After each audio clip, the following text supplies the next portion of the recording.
예수님 일행이 예루살렘을 방문했습니다. 그때가 명절이었기 때문에 여러 사람들이 예루살렘에 왔는데 그 중에 히랍 사람들이, 그리스 사람들이 예수님을 만나기를 요청한 듯합니다. 예수님에게 질문해요.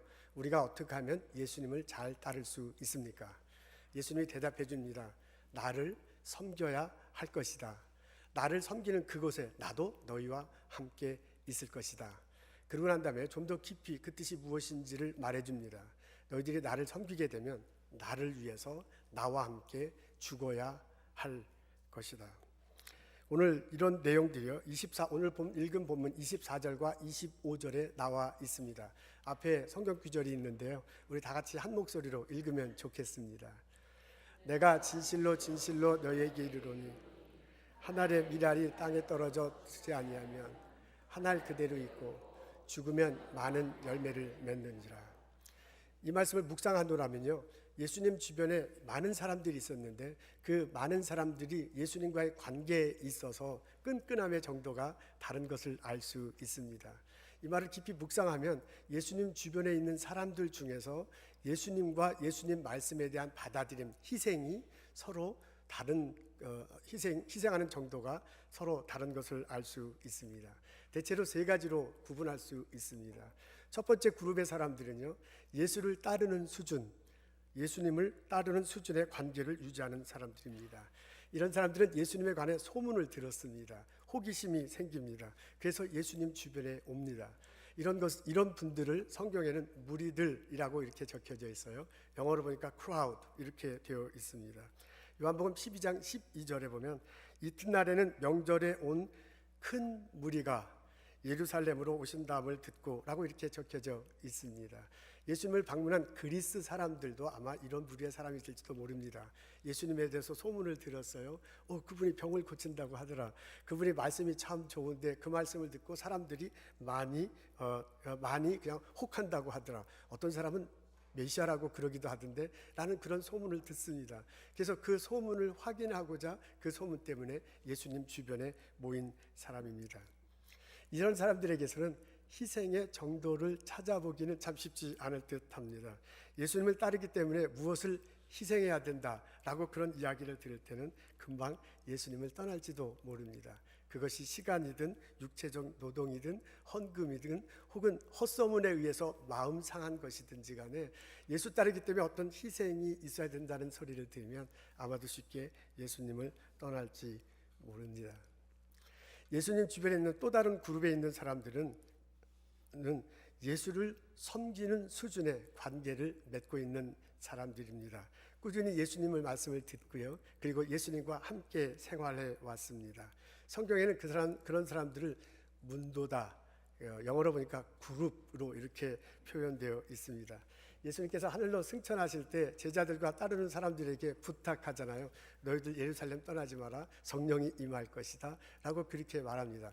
그때 120명에 하는 사람이 120문도다 라고 그렇게 성경에 표현했는데요, 120문도의 사람들이 다락방에 모여서 함께 기도하는 것을 볼 수 있습니다. 바로 이런 사람들, 문도다 라고 표현된 이런 사람들을 볼 수 있습니다.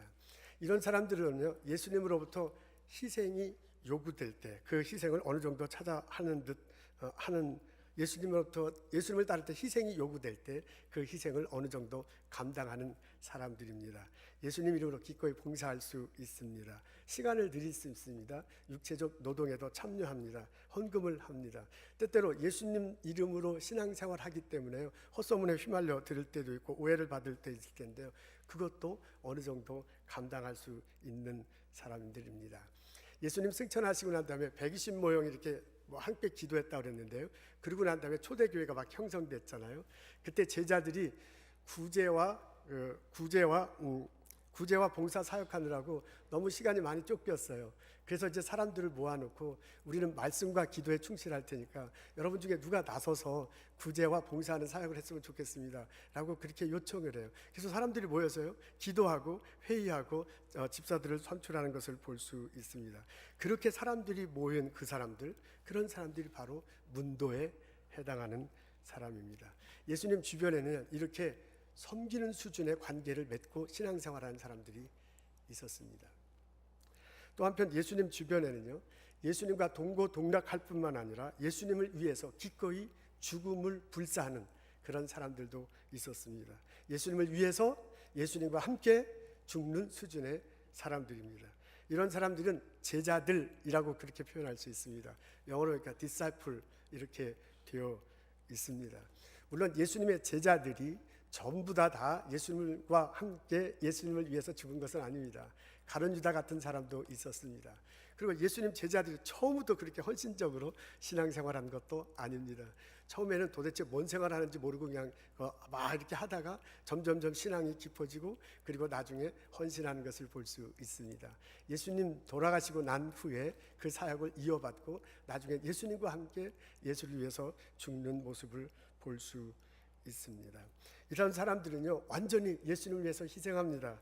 자신의 생업도 버렸습니다. 가족들도 떠납니다. 부귀영화도 바라보지 않습니다. 자기의 생명도 돌아보지 않습니다. 예수님이 원하시는 것이 무엇인가? 예수님이 말씀하신 것이 어떤 것인가? 그것을 되새기고 그것을 붙들고 초대교회 공동체를 이끌어간 것을 알 수 있습니다. 이런 수준의 사람들이 예수님을 위해서 예수님과의 관계 맺는 데 있어서 이런 수준의 관계를 맺는 사람들이 있었습니다. 여러분, 예수님 주변에는요, 예수님을 따르는 수준의 관계를 맺는 사람이 있었습니다. 예수님을 섬기는 수준의 관계를 맺는 사람이 있었습니다. 예수님과 함께 죽는 수준의 관계를 맺는 사람들이 있었습니다. 나는, 우리 성령학교에 다니고 있는 나는 예수님과 어떤 수준의 관계를 맺고 신앙생활하고 있습니까? 예수님은 우리들이요, 예수님과 함께 신앙생활하는 사람, 예수님과 함께 죽는 신앙생활, 그런 신앙생활하기를 원하고 있습니다. 예수님과 함께 내가 죽어서 내 삶, 너가 죽을 때, 미랄처럼 죽을 때 너의 삶에 열매가 맺혀질 것이다 라고 그렇게 가르쳐주고 있습니다. 너가 예수님 나와 함께 죽을 때 너의 생명이 영원히 보장될 것이다 라고 그렇게 말해주고 있습니다. 하나님도 이것을 원하셨습니다. 그래서 예수님이 그것을 가르칠 때요, 하늘에서 천둥소리 같은 우레 같은 소리가 들리면서 예수님 말씀에 동참하는 것을 알 수 있습니다. 하나님은 이런 사람을 귀하게 여긴다고 합니다. 하나님은 이런 사람에게 자신의 영광을 받고 또한 영광을 드린다고 그렇게 말하고 있습니다. 예수님과 하나님은 우리들이 성령학교에 다니는 내가 예수와 함께 예수님을 위해서 죽을 수 있는 그런 신앙생활 하시기를 원하고 있습니다. 여러분 어떻습니까? 지금 성경 말씀을 들여다볼 때, 이 성경 말씀을 이렇게 해석하고 나 자신을 비추어 볼 때 나는 어느 수준의 신앙생활을 하고 있습니까? 이런 소리를 들으면 부담스럽습니다. 여러분, 우리는 이민 1세대로 보솔에 살고 있습니다. 그리고 하루하루 힘들게 정말 발버둥 치며 살아가고 있습니다. 그렇게 살다가 너무너무 육체적으로 힘든 가운데 사람들과의 관계 속에서 막 마음의 상처가 있는 가운데 교회 나옵니다. 일주일에 한 번 나오는데 섬겨야 된다, 죽어야 된다 라는 소리를 들으면 참 마음속으로 부담스럽습니다. 그래서 그게 잘 이렇게 귀에 들리지 않을 것입니다. 저도 그거 이해합니다. 근데 오늘 본문에 보면 헬라 사람들이 예수님을 찾아와서 그렇게 질문했다고 그러는데 아마도 헬라 사람들도 우리들과 똑같은 그런 마음을 가지고 부담스러운 마음을 가지고 그 얘기를 들었을지 모릅니다. 그때 당시에 헬라 사람들은요, 그리스 사람들은 어느 정도 대체로 이민자들이었을 것이고요. 이 예수님을 찾아온 헬라 사람들이 그리고 어느 정도 생활 수준이 있었던 그런 사람인 듯 여겨집니다. 신약 성경을 로마 시대 때 그걸 배경을 하잖아요. 우리 다 아는 것처럼 로마는 지중해를 중심으로 해서 제국을 펼쳐 나갔습니다. 그래서 로마를 이끌어가는 중심 도시는 전부 지중해 주변에 있었습니다. 해양 도시들입니다. 근데 그 해양 도시에 그리스 사람들이 많이 주도권을 쥐고 살았다고 합니다. 왜냐하면 로마가 지중해를 제패하기 전부터요, 그리스는 워낙 이 지중해 이렇게 그리스 나라 자체가 지중해 이렇게 면접해 있잖아요. 그래서 지중해 사람들은 일찍이 이 지중 그리스 사람들은 이 지중해를 중심으로 해서 이 다른 지역에 많이 옮겨가 살았습니다. 워낙 해양술이 발달했고요. 그리고 그 지중해 사람들이 상술이 무척 뛰어났다고 그래요. 유대인 뺨쳤다고 합니다. 그래서 지중해 주변에 여러 도시들이, 해양 도시들이 있었는데 그 주변에 이렇게 원래부터 흩어져 살았고, 그리고 워낙 상술이 뛰어나서 경제적으로 이렇게 좀 주도권을 쥐고 있었습니다. 그래서 로마 제국이 형성돼서 도시가 많이 로마 제국이 생기고 그 주요 지역에 이제 해양 도시가 생겼는데요. 그런데 행정상으로는 로마 군인들이 이렇게 잡고 있었지만은 실제로 경제적인 면에 있어서는 히랍 사람들이 잡고 있었다고 합니다. 그리고 로마 사람들은 그리스 사람들에 대해서, 히랍 사람들에 대해서 어느 정도 좀 우대하는 그런 문화였습니다. 자기는 군사와 정치에 있어서는 본인들이 우수하지만은 문화와 철학에 있어서는 히랍 사람들이 우수하다, 뭐 이런 생각을 가지고 있었던 듯합니다. 그래서 그 로마 그 귀족들은요, 아주 어렸을 때 어린아이가 태어나면 어머니가 이렇게 가정교육을 좀 시키다가 나중에 말을 하게 되면 가정교사를 데리고 왔는데 그 가정교사를 반드시 히랍 사람을 데리고 왔다고 합니다. 심지어는 가정부도, 이제 일하는 가정부도 히랍 사람이 월등히 우대를 받았대요. 왜냐하면 히랍 말을 하니까. 그리고 이제 그렇게 교육을 시켰습니다. 나중에 이제 청년이 되면 그리스에 유학을 보내는데 아테네가 아니라 쿠라타 섬, 거기에 이제 최초의 대학이 있었대요. 거기에 유학을 보냅니다. 그렇게 해서 유학을 갔다 온 사람이 이제 로마에서 귀족 행사를 하는 그런 모습이었습니다. 그래서요, 로마가 이제 지중해를 중심한 제국을 형성하고 각각 해양 도시가 있었는데 거기에 로마 사람들이 이제 주도권을 잡고 로마 사람들이 이렇게 있었지만은 주중에 히랍 사람들이, 그리스 사람들이 주도권을 잡고 있는 것을 볼 수 있습니다. 나름대로 이 사람들 이민자들이에요. 경제적으로 안정된 사람들이에요. 그리고 문학과 철학에 있어서는 본인들이 아주 우수하다는 그런 자부심을 갖고 있는 사람들입니다. 이스라엘에도요, 이런 해양 도시가 있었습니다. 가이사라라는 도시가 바로 그것입니다. 거기에도요, 그때 당시 로마 시대 때 상황을 보면 그 가이사라에도 분명히 이런 수준의 히랍 사람이 있었을 것이고 그 사람들이 아마 예수님을 찾아왔을 것입니다. 그런 사람들에게 나를 따르기를 원하느냐? 나를 섬겨야 된다. 나를 정말 섬기기를 원하느냐? 나와 함께 죽어야 한다라고 전합니다. 부담스러웠을 것입니다. 여러분, 이민 1세대로 우리 이곳에 살아가고 있습니다. 어느 정도 경제적 안정을 누리고 있습니다. 그리고 어느 정도 어느 정도 수준의 우리 지적 생활을 하고 있습니다. 이런 우리들이 듣기에 교회 왔는데, 일주일에 한 번 왔는데 좀 위로를 받고요, 평안을 듣고요, 하나님의 축복의 소리를 들었으면 참 좋겠습니다. 우리들의 심정관을 알아낸 것 없이 오늘의 본문을 읽으면요, 예수님이 히랍 사람을 통해서 예수님의 하신 말씀이 우리들에게 전해옵니다. 나를 따르기를 원하느냐? 나를 섬겨라. 나를 위해서 죽어야 할 것이다.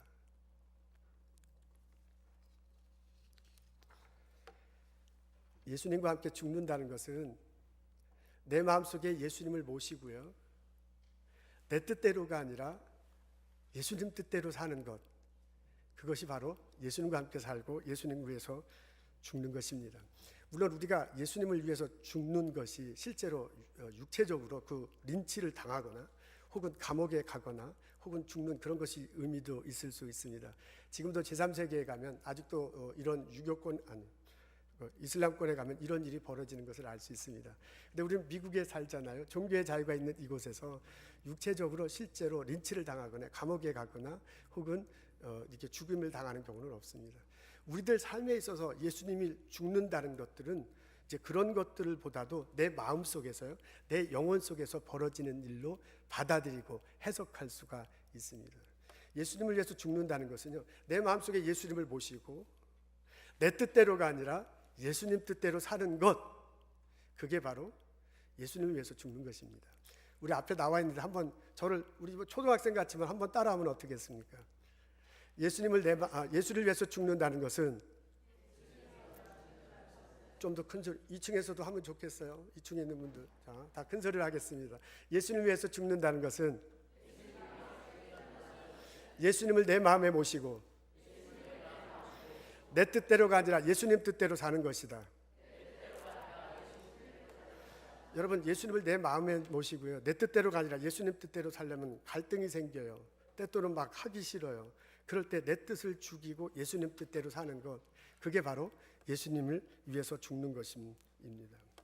그래서 예수님을 죽는다는 것을 우리식으로 해석하자면, 이미 1세된 우리들 삶에 적용하자면, 이게 육체적으로 나타나는 것보다는요, 내 영혼 속에, 내 마음 속에 어떤 작용, 내 마음 속에 어떤 결단, 이런 모습으로 나타나는 것임을 알 수 있습니다. 여러분, 사람의 마음은 세 가지로 구성되어 있다고 저는 그렇게 생각합니다.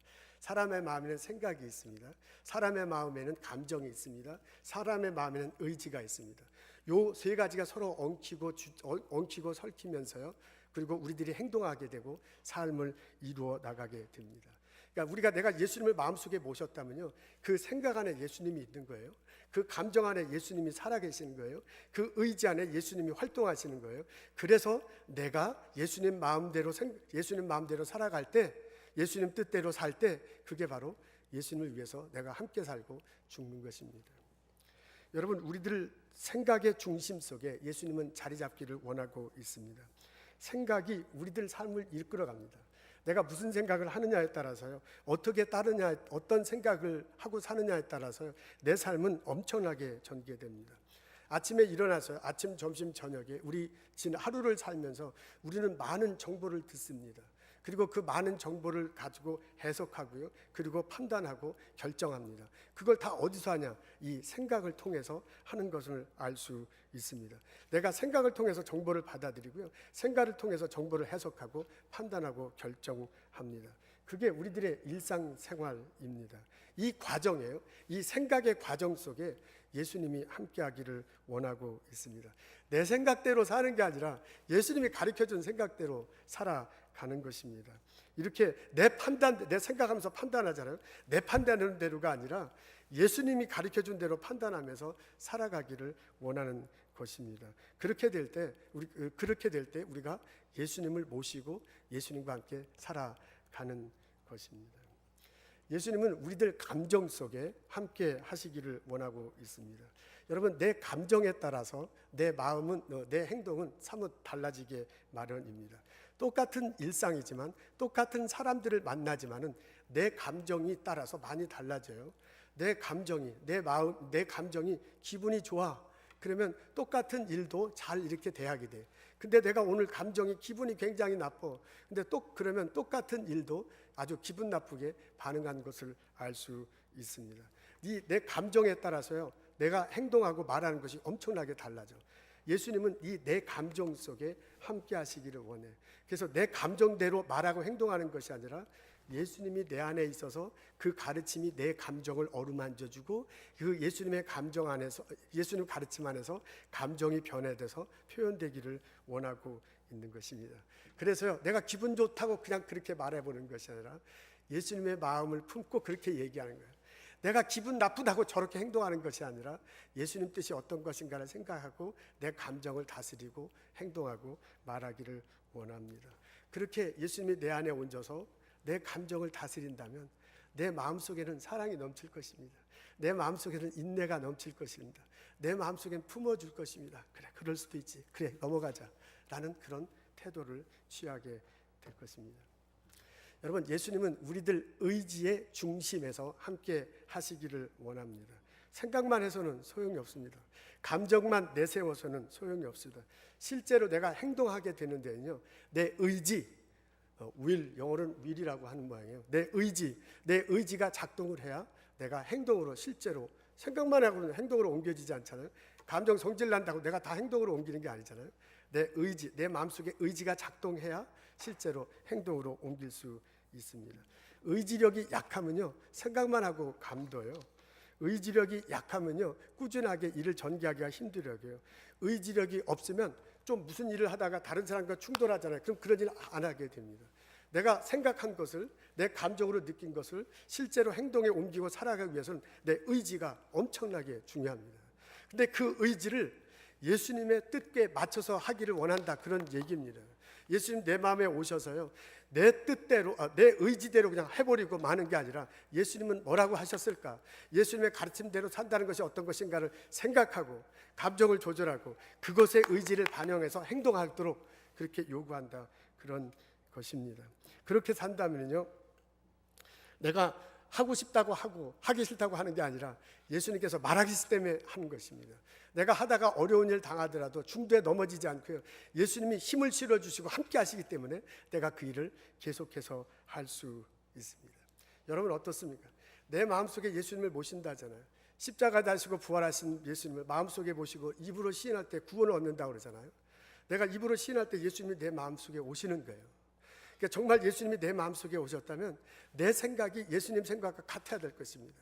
내 감정이 예수님의 감정과 같아야 될 것입니다. 내 의지가 예수님 것과 같아야 돼요. 내 마음이 예수님 마음이고 예수님 마음이 내 마음이 돼야 될 것 같아요. 그래서 내 뜻대로 살아가는 것이 아니라 예수님 뜻대로 살 때, 내 감정대로 표현하는 것이 아니라 예수님의 마음으로 표현할 때, 그게 너무 힘들어서 내 하고 싶은 대로 막 하지 않고 내 것을 숙이고 내 것을 죽이고 예수님이 말하신 대로 할 때, 그때 내가 예수님 안에서 죽는 것입니다. 예수님은 히랍 사람들에게 이렇게 얘기하셨습니다. 너희들 나를 따르기를 원하느냐? 나를 섬겨야 된다. 그리고 그 사람들에게 뭐라 했냐면, 나를 정말 섬기를 원하느냐? 나를 위해서 죽어야 할 것이다 라고 그렇게 말해주고 있습니다. 내가 예수님을 위해서 죽는다면 어떤 일이 벌어졌을 때, 어떤 상황에 빠졌을 때 내 생각을요 예수님 생각과 맞추는 거예요. 예수님은 어떻게 생각하셨을까? 내 감정을 예수님과 맞추는 거예요. 내 의지를 예수님과 맞추는 거예요. 정말 내 마음속에 예수님을 모시고 살아가는 거예요. 그리고 예수님 뜻대로 생각하고 감정을 다스리고 행동에 옮기는 것입니다. 예수 안에서 죽는, 예수와 함께 더불어 살아가는 나와 여러분 되시기를 주님의 이름으로 축원합니다.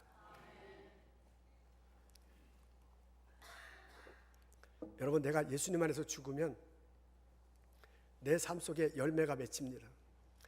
내 성질대로 하고 싶은데 이게 다스리면 지금 내가 굉장히 손해보는 것 같아요.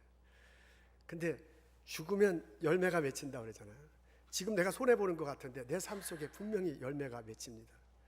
내 생각대로 하면 딱 좋은 게 있는데 그 생각을 바꾸는 게 얼마나 힘들어요. 그리고 내가 지금 손해보는 것 같고 내가 지는 것 같아요. 근데 내 생각이 아니라 예수님 생각대로 하면 그게 내 삶의 열매를 맺힌다고 합니다. 근데 그 열매가 있잖아요. 1차적으로는 나에게 축복으로 다가옵니다. 내가 죽으면 내 삶 속에 축복의 열매가 맺힙니다. 예수님이 십자가 달려 돌아가셨을 때 제자들이 많이 흩어지잖아요. 12 제자들도 그냥 다 도망가잖아요. 그 중에 7명 제자들이 갈릴리 호수로 갑니다. 예수님 죽었다, 예수님 부활하신 거 나중에 보고 난 저도 그냥 갈릴리 호수로 가요. 그리고 거기서 뭐 했는지 아시죠? 거기서요 고기 잡았어요. 평생 자기들이 하던 일이야. 근데 어느 날 해프닝이 하나 생겼어. 밤새도록 고기를 잡았는데 한 마리도 잡지 못합니다. 이제 새벽녘에 뭇가루 이렇게 나오는데 어떤 낯선 사람이 보면서 배 오른쪽에 그물을 던지래요. 그 사람들이 그물을 던지잖아요. 그리고 수없이 많은 153마리인가요? 고기를 잡은 것을 볼 수 있습니다. 이거 우리가 성경을 그냥 훅훅훅 읽는데요. 여러분, 배 오른쪽에 그물을 던져라는 소리를 들었을 때 그 7명의 제자들의 상황을 곰곰이 생각해 보십시오.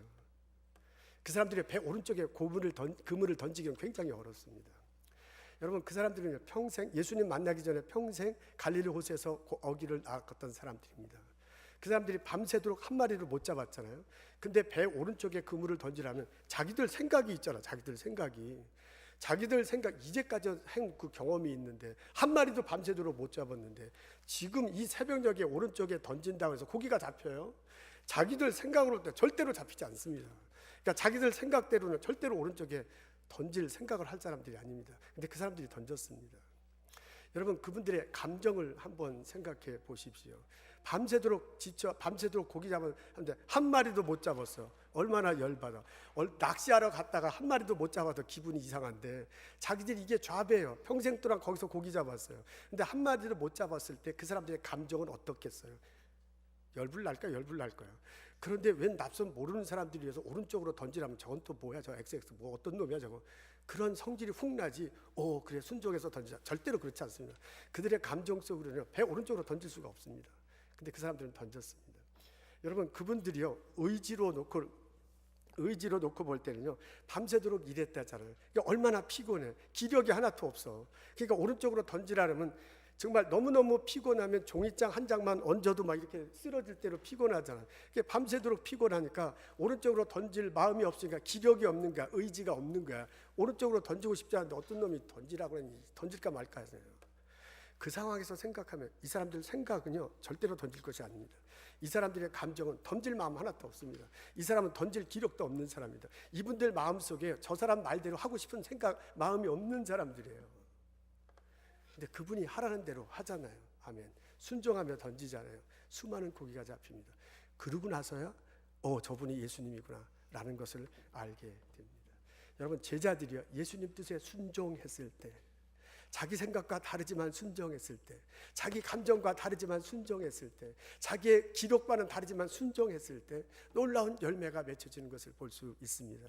여러분, 나의 삶 속에서, 나의 일터 속에서 예수님 말씀대로 살아가는 것은 참 쉽지 않습니다. 예수님 뜻대로 순종하면서 내가 죽는 것은 참 쉽지 않습니다. 그러나 내가 예수님 말씀에 순종해서 나를 죽이고 예수님을 위해서 죽을 때 내 삶 속에 열매가 맺히게 되리라고 믿습니다. 여러분, 이 체험이, 이 고백이 우리들 모두에게 있기를 주님의 이름으로 축원합니다. 여러분, 내가 내 삶 속에서 열매를 맺고 살아가면요 그것이 곧 내 것만이 아니라 그 열매를 내 이웃들에게 나눠줄 수 있습니다. 나와 함께 일하는 형제자매들에게 나눠줄, 내 연구소의 다른 직원들에게 나눠주고, 내가 가르치는 학생들에게 가르쳐줍니다. 내가 이 미국 땅에요, 내가 이 세상에 하나님께서 내게 주신 은혜를, 하나님께서 내게 주신 열매를 나누어주면서 우리는 살아가게 됩니다. 축복이 내게 임해서요 넘쳐서요 흘러 넘어가요. 내가 축복의 통로가 됩니다. 아멘. 요셉이 하나님 꿈을 꾸잖아요. 꿈을 꾸면서 하나님께서 내게 비전을 주신 것을 알게 됩니다. 꿈속에 자기 곡식단이 있는데 11곡식단이 딱 절을 해요. 이게 뭐냐? 하나님께서 나를 통해서 가족을 세우시는구나 라고 하나님의 뜻으로 자기가 마음속에 새깁니다. 근데 요셉의 삶 속은 실제로 그렇게 휘황찬란한 일들이 벌어진 것만은 아닌 걸 알 수 있습니다. 형들이 질투하잖아요. 그래서 구렁텅이에 던져버려요. 지나가는 상인에게 팔아버려요. 나중에 보디발의 집에서 종로를 타는데 거기서 아내한테 유혹받잖아요. 그거 노라고 해갖고 감옥소에 갑니다. 감옥소에서 허송세월에 나중에 임금 제왕의 꿈을 해석해 줘가지고 이제 그 총무가 됩니다. 근데 이제 실제로 꿈 해석된 대로 가뭄이 닥쳐오잖아요. 중동 지역에. 그래서 형들이 오게 되고 아버지가 오게 되고 식구들이 다 와. 이제 요셉인지도 모르고 그 사람들이 전부 다 거기서 절하는 그런 모습이 보입니다. 나중에 요셉인 줄 알고 텅 울잖아요. 그 요셉 때문에요 애굽이 살게 되고요. 요셉 때문에요 이스라엘 백성들이 그 가족들이 와서 살게 됩니다. 그 가족들이 나중에 점점점 많아지잖아요. 나중에 이스라엘 민족이 되잖아요. 그리고 가나안 들어가서 가나안에서 이스라엘 나라를 세웁니다.